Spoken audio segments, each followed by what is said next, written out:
शिवसेना ठाकरे गटाचे प्रमुख उद्धव ठाकरे यांचा कोकण दौरा आजपासून सुरू होतोय। 2 दिवसीय कोकण दौऱ्यामध्ये ते 6 मतदारसंघांमध्ये फिरणार आहेत। लोकसभेसाठीची ही तयारी सुरू झालेली आहे।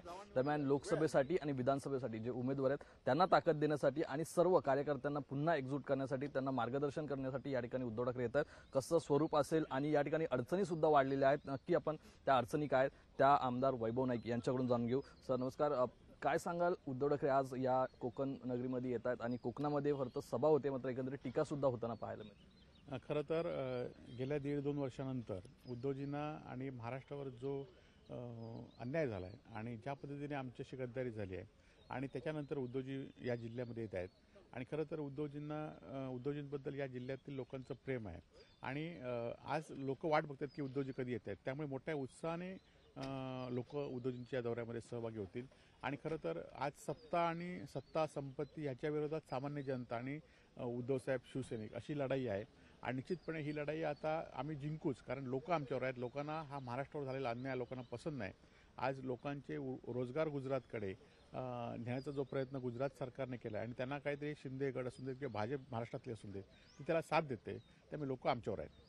पण एकीकडे उद्धव ठाकरे येणार, त्यामुळे सभा घेणार, या अनेक त्यांचे दौरे आहेत, यावरती टीका होतीये। निलेश राणे यांनी सुद्धा एक व्हिडिओ ट्विट केलेला आहे, त्यामध्ये त्यांनी म्हटलं की सभा नीट करावी, नाहीत गर्दी केल्यावरती कारवाई करू, आम्ही पोलीस स्टेशनमध्ये जाऊ, सभा उधळून लावू, अशा प्रकारचे तुम्हाला सुद्धा इशारा देण्यात आलेला आहे। खरं तर तुमच्या इशाऱ्याकडे कोण बघत नाही आणि तुम्ही इशारा दिला तर आम्ही सुद्धा त्याच पद्धतीने उत्तर देऊ आणि खरं तर तुम्ही ज्या भूमिकेने बोलतायत त्याच्या विरोधात कोणीतरी केलं पाहिजे आणि अशा धमकीनं भीक घालून आम्ही जे बोलायचं ते थांबणार असेल तर आम्ही शिवसैनिकच नाही आहोत आणि तुमची हिंमत असेल तर तुम्ही त्या ठिकाणी या, सभा यशस्वी करून दाखवू। खरं तर आमच्या ह्या सभा नाही तर उद्धवजींचं स्वागत त्या ठिकाणी आहे आणि या ठिकाणी सभा आहे, परंतु ज्या ज्या ठिकाणी उद्धवजी जातात त्या ठिकाणी लोकांचा उत्स्फूर्त प्रतिसाद लोकांचा मिळणार आहे आणि त्यामुळे कोणाला अडचण न होता आम्ही त्या सभा निश्चित यशस्वी करून दाखवू।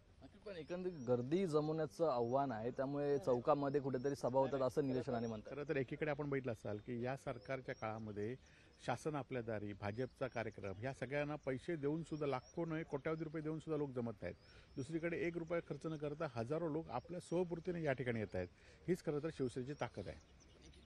महायुती विरुद्ध महाविकास आघाडी, महायुतीमध्ये इथले मंत्री सुद्धा आहेत, आमदार सुद्धा आहेत, मोठ्या प्रमाणात त्या ठिकाणी लोकप्रतिनिधी आहेत। महाविकास आघाडीला फार मोठं आव्हान आहे, कसं बघता यामध्ये? महाविकास आघाडी एकसाथ लढली तर काय फायदा? ही लढाई सत्ता आणि सत्तेच्या विरोधातली लढाई आहे।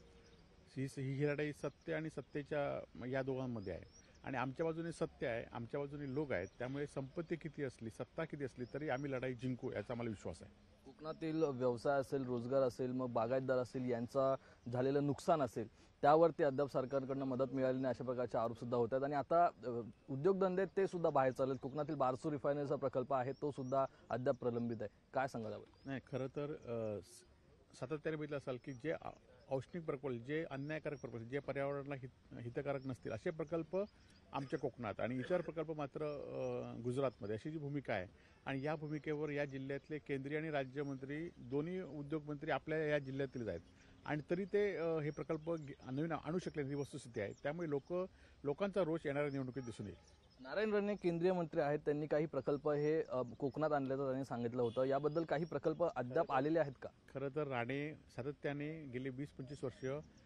उद्धवजींवर आणि शिवसेनेवर टीका करण्याचं काम करतायत, परंतु त्यांनी गेल्या 20 वर्षात एकही प्रकल्प आणला नाही, ही रत्नागिरी आणि सिंधुदुर्ग जिल्ह्यातली वस्तुस्थिती आहे आणि त्यामुळे ते फक्त बोलणार आणि आरोप करणार एवढंच त्यांचं काम आहे। धन्यवाद। आपण जर बोलता नारायण राणे यांनी नुसते घोषणाच केलेल्या आहेत, मात्र अद्याप एकही प्रकल्प या ठिकाणी आणलेला नाहीये। तसेच या ठिकाणी पक्षप्रमुख उद्धव ठाकरे येणार आहेत आणि त्यांचं स्वागत होणार आहे, सभाही होणार नाहीये असं वैभव नाईक यांनी म्हटलेलं आहे। मात्र हा जो दौरा आहे हा आगामी लोकसभा निवडणुकीसाठी फार महत्त्वाचा आहे आणि या विधानसभा मतदारसंघामध्ये जाऊन उद्धव ठाकरे नक्की जे आमदार त्यांना सोडून गेलेले आहेत, जे शिवसेनेतून ठाकरे गटामधून त्या ठिकाणी शिंदे गटात गेलेले आहेत, त्यांच्यावरती काय निशाणा साधतात, तसेच राणे पिता पुत्रांवरती काय निशाणा साधतात हेच पाहणं महत्त्वाचं ठरणार आहे। व्हिडिओ जर्नलिस्ट राजेश मनियारसह स्वप्नील जाधव, लोकशाही मराठी, रत्नागिरी।